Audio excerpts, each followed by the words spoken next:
안녕하세요. 살아 숨쉬는 프리다의 자화상을 보신 적이 있으신가요? 프리다 칼로의 많은 작품들과 미디어 기술들이 결합하여 디지털로 볼 수 있는 경험을 선사하며 환상적인 감동을 느낄 수 있고 몰입형 경험을 할 수 있는 프리다 칼로 비엔나전을 소개합니다. 우선 프리다 칼로에 대한 삶과 경력을 볼 수 있는 공간입니다. Yo no lo soy. Nunca he pintado sueños, mi propia realidad. Yo pinto mi propia realidad. Lo único que sé es que pinto porque lo necesito. Y pinto lo que pasa por mi cabeza sin ninguna otra consideración.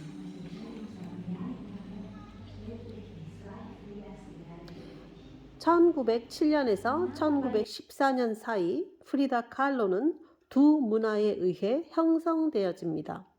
프리다 칼로는 1907년 7월 6일 멕시코 시티에서 독일인 사진가와 멕시코 화가의 딸로 태어났습니다. 프리다 칼로는 코요아칸 지역에 있는 부모님 집인 카사 아줄 블루하우스에서 대부분의 삶을 보냅니다. 프리다 칼로와 그녀의 세 자매, 물론 아버지의 이전 결혼에서 온 두 이복 자매는 어머니의 엄격한 카톨릭 생활 방식을 거부하며 반복적으로 가족의 긴장을 유발했습니다. 1914년 그녀의 건강 문제가 시작되었습니다. 척추의 선천성 기형으로 인해 프리다 칼로는 어린 시절 대부분을 침대에 누워 있어야 했습니다. 1922년부터 유명한 국립예비학교에 입학한 최초의 여학생 중 한 명인 프리다 칼로는 이곳에서 의학 공부를 준비하게 됩니다. 1925년 9월 심각한 사고를 당한 후 그녀는 아버지의 친구인 그래픽 아티스트와 견습을 시작합니다. 1925년 당시 18세였던 프리다 칼로는 남자친구와 함께 버스를 타고 가다가 그녀의 인생을 바꾼 심각한 사고를 당했습니다. 전차와 버스가 충돌하면서 다리가 여러 번 골절되고 허리와 골반의 지독한 통증으로 인해 평생 입원을 반복해야 했습니다. 사고 후 프리다 칼로는 몇 주 동안 전신 깁스나 코르셋을 사용해야 했고 의학적 예측과는 달리 나중에 다시 걸을 수 있었습니다. 그러나 그녀는 의학 공부에 대한 꿈은 포기해야 했습니다. 오랜 회복 기간 동안 프리다 칼로는 그림을 그리기 시작합니다. 프리다 칼로는 1926년 9월에 그녀의 첫 번째 자화상을 그렸습니다. 그녀의 각각의 감정적, 신체적 상태를 반영하는 수많은 다른 자화상이 이어집니다. 나는 혼자 있는 시간이 많고 내가 주체이기 때문에 나를 그린다. 라는 내가 제일 잘 아는 프리다 칼로가 자신의 자화상을 정당화하기 위해 반복적으로 사용하는 인용문입니다. 사고 후 남자친구가 점점 더 멀어진 후 첫 남자친구와의 관계는 마침내 1928년에 깨지게 됩니다.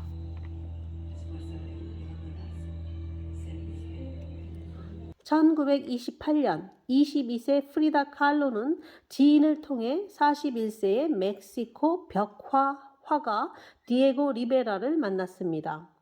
두 사람은 그림에 대한 열정뿐 아니라 정치적 견해도 공유하고 있었습니다. 공공장소에 그의 거대한 혁신적인 벽화인 무랄레스로 디에고 리베라는 많은 관심을 끌었고 아주 일찍부터 국제적으로 유명해졌습니다. 당시 멕시코 시티의 교육부를 위해 만들고 있던 벽화 혁명의 발라드에서 그는 프리다를 초상화로 불멸화했습니다. 이 기간 동안 프리다 칼로는 멕시코 공산당에 가입합니다. 프리다 칼로와 20세 연상의 디에고 리베라는 1929년 8월 21일 코요아칸에서 결혼합니다. 이것은 디에고 리베라의 세 번째 결혼입니다. 디에고 리베라는 팔라시오 나치오날에서 멕시코 사람들의 역사를 묘사하는 벽화 작업을 시작합니다.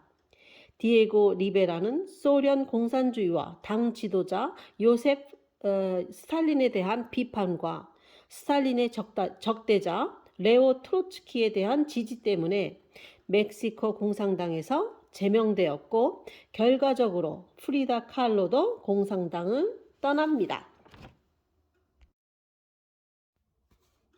1930년 디에고 리베라는 캘리포니아에서 2개의 벽화에 대한 커미션을 받습니다. 프리다 칼로와 디에고 리베라는 미국으로 떠나고 체류 첫 6개월 동안 프리다 칼로는 외과 의사 닥터 레오 엘로에서를 만나게 됩니다.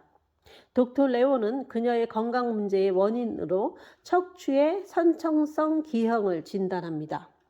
1931년 프리다 칼로는 닥터 레오의 초상화를 그렸고 닥터 레오는 그때부터 그녀의 가장 중요한 의사로 남게 되었습니다.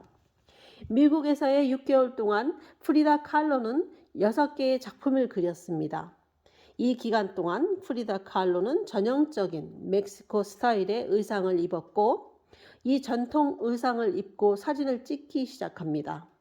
이 전통 의상은 디에고 리베라가 좋아해서이기도 하고 프리다 칼로의 장애를 가려주기도 해서 이때부터 즐겨 입기 시작합니다. 1931년에서 1932년에는 건강 문제 및 유산을 겪습니다. 1931년 12월 디에고 리베라는 뉴욕 현대미술관에서 전시회를 열었습니다. 이것은 헨리 마티스의 전시회에 이어 이 기관의 2번째 주요 개인전이었습니다. 프리다 칼로는 오른쪽 다리의 기형과 통증이 점점 심해지기 시작했습니다. 1932년 프리다 칼로와 그녀의 남편은 디트로이트로 이사했습니다. 그곳에서 리베라는 디트로이트 미술관 정원 코트에서 프레스코화를 그립니다. 프리다 칼로는 임신 3개월에 유산을 겪습니다. 그리고 프리다의 어머니는 1932년 9월 15일에 사망했습니다. 1933년 프리다와 디에고는 뉴욕으로 이사합니다. 디에고는 로케펠러 센터에서 밝은 미래를 꿈꾸는 갈림길에 선 남자라는 제목의 벽화를 그릴 예정이었습니다. 이 작품은 자본주의에 대한 그의 비관적 태도를 노골적으로 반영합니다. 그는 레닌의 초상화 위에 그림을 그려달라는 요청에 따르지 않습니다.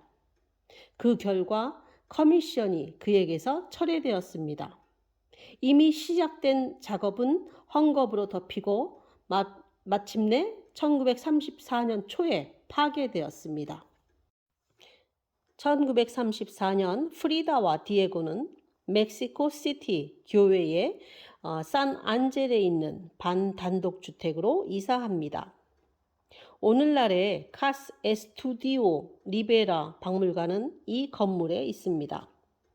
1931년 첫 번째 낙태 후 프리다는 다시 임신을 낙태했는데 작가의 오른발에 대한 첫 번째 수술에서 발가락 지골 5개를 제거받습니다.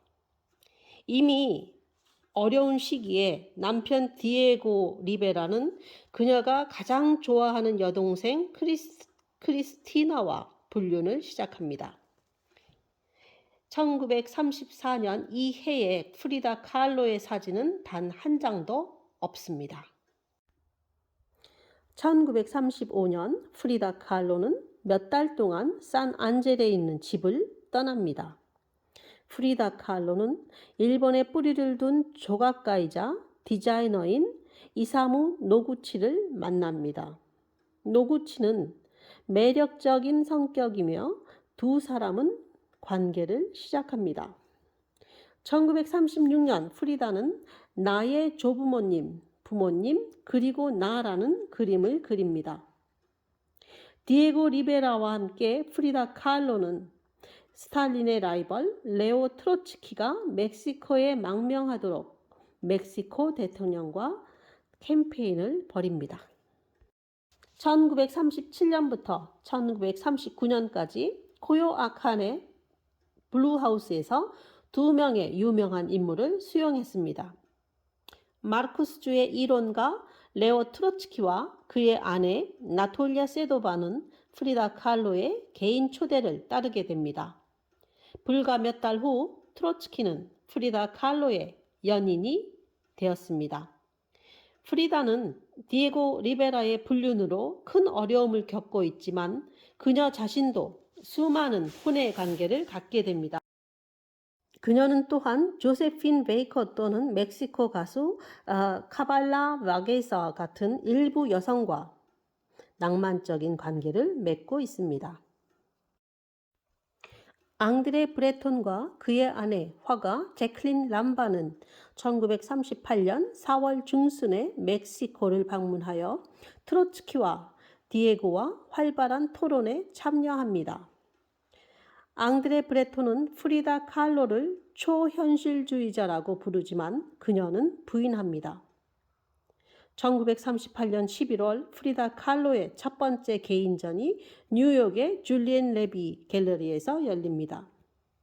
칼로는 헝가리 사진작가 니콜라스 무레이와 연애를 시작합니다. 당시 이미 유명했던 프리다 칼로의 그의 사진들은 프리다 칼로의 생생한 사진 중 하나입니다. 1939년 안드레 브레톤이 시작하고 마셀 듀캄프가 파리의 르노 앤 콜 갤러리에서 발표한 전시회는 특히 베니사주에 온 프리다 칼로에게서 큰 성공을 거두었습니다. 파리에서 칼로는 파블로 피카소, 호안 미로 및 막스 에른스트와 같은 유명한 예술가들 사이에서 다른 초현실주의자 및 아방가르드 대표를 알게 됩니다. 루브르 박물관은 프리다 칼로의 더 프레임 그림을 인수했습니다. 멕시코로 돌아온 프리다 칼로는 1939년 11월 6일 디에고 리베라와 이혼합니다. 그녀는 더 이상 그의 끊임없는 불륜을 참을 수 없었습니다. 이 격동의 시간의 결과 중 하나는 그녀의 머리카락이 잘린 자화상입니다. 디에고가 사랑했던 긴 머리는 바닥에 누워있고 프리다는 멕시코 전통 의상이 아닌 남성복을 입고 있습니다. 심각한 알코올 문제와 신장 감염으로 인해 프리다는 오랫동안 병원에 머물게 되었습니다. 1940년 갤러리 데 아트 멕시카노의 국제 초현실주의 전시회에서 프리다 칼로는 그녀의 두 작품을 선보입니다. 남편과의 이혼 후 첫 그림인 2명의 프리다와 부상당한 식탁입니다. 1940년 8월 8일 프리다와 디에고는 샌프란시스코에서 두 번째 결혼식을 올립니다. 디에고는 그곳에서 골든 게이트 전시회를 위해 그림을 그리고 프리다는 알코올 재활 치료를 받습니다. 1941년 2월 부부는 토요아칸의 블루하우스로 이사합니다. 5월에 처음으로 암살 시도를 한 후 트로츠키는 1940년 8월 21일 코요아칸에 있는 블루하우스에서 암살당했습니다. 1942년 프리다 칼로는 글과 그림으로 그린 일기장에서 자신의 몸의 고통뿐만 아니라 세상의 영광도 묘사하려고 했습니다. 그녀의 일기에는 에소테릭, 섹수얼리티, 마법, 다산 및 질병과 같은 주제와 개인적인 정신적, 육체적 질병이 포함됩니다. 1944년 칼로는 라 에스메랄다 예술학교의 학장을 맡았고 그곳에서 10년 이상 가르쳤습니다.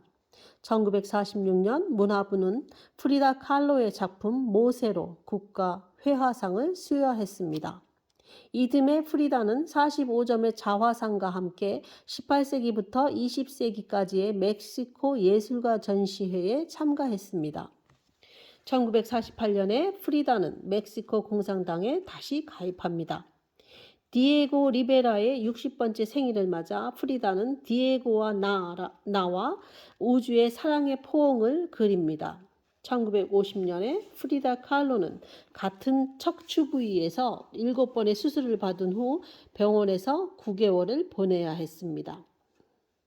진통제의 지속적인 영향으로 프리다 칼로는 누워있는 동안에만 그림을 그릴 수 있었습니다.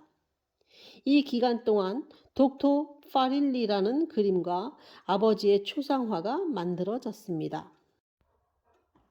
1953년 멕시코의 롤라 알바레츠 브라보 갤러리에서 프리다 칼로의 고향에서 첫 개인전을 개최합니다. 작가는 건강상의 이유로 병상에 누워서만 오프닝에 참여할 수 있었습니다. 그해 말에 그녀의 오른쪽 아랫다리가 절단되었고 이 기간에 프리다는 자살을 시도합니다. 1954년 봄, 프리다는 중병에 걸립니다. 심한 폐렴으로 또다시 입원이 필요하게 됩니다. 그녀는 여전히 정치적으로 활동적이었어요. 의사의 조언에도 불구하고 프리다 칼로는 회복 과정에서 과테말라에 대한 북미 개입에 반대하는 시위에 참석합니다. 이 참석이 그녀의 마지막 공개 석상입니다. 프리다 칼로는 47세 생일 7일 후인 1954년 7월 13일 멕시코 블루하우스에서 숨을 거둡니다. 사망 원인은 아마도 폐색 전증 가능성이 높으며 진통제와 수면제의 과다 복용으로 인한 자살설도 확인되지 않고 있습니다. 팔라시오 데 벨라스 아테스에서 장례식 후 프리다 칼로의 주검은 화장되고 유골 항아리는 블루하우스에 안치해 놓았습니다.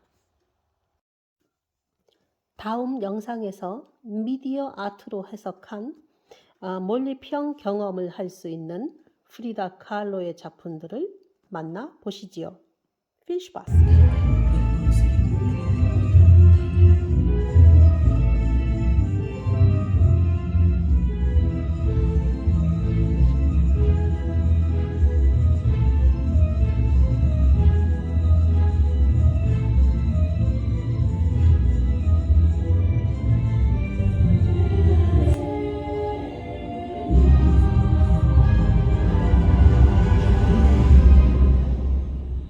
Lo único que sé es que pinto porque lo necesito y pinto lo que pasa por mi cabeza sin ninguna otra consideración.